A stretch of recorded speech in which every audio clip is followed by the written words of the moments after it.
At pagkatapos mga bossing ko, matapos nyo po siyang ibilad, ilagay nyo po siya mga bossing ko sa likod ng pintuan ng inyo pong main door or bago pumasok ng inyo pong main door, kung meron po kayong halaman po doon, ilagay nyo siya sa paso mga bossing. Basta panitiliin nyo pong malinis yung ating pong tubig. Pero asahan nyo na, magiging brown yan, gawa po ng paminta. Pero makakita kayo ng mga iba-ibang mga madudumi po dyan. Hugasan nyo lang, palitan nyo po muli ng panibago. Kapag po parang marami na nakalutang or umuunti na po siya, huwag nyo hayaan siya na matutuyo. Malas po yun. Kailangan lagi po siyang malinis at walang mga iba-iba nakalutang at huwag matutuyo mga bossing. Mapapasin nyo po mga bossing ko, iaadyakan nito kung saan lagi ikaw ay suswertihin. Proven po ito mga bossing.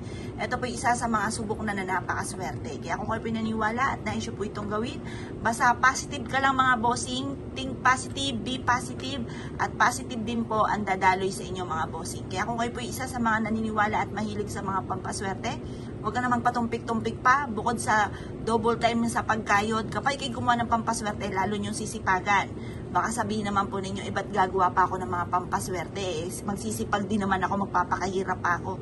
Aba mga bossing, wala po yung dumarating yung mga blessing na hindi ka kumakayod. Kailangan po mga bossing ko, kayod talaga. At saka tiis-tiis lang. Walang isang click, may pera ka na mga bossing. Tapos yun po, makikita nyo, may patutunguhan ng inyong pagiging masipag. Kasi kahit ikaw ay masipag, madiskarte, paladasal, nadadali pa rin ng mga kamalasan.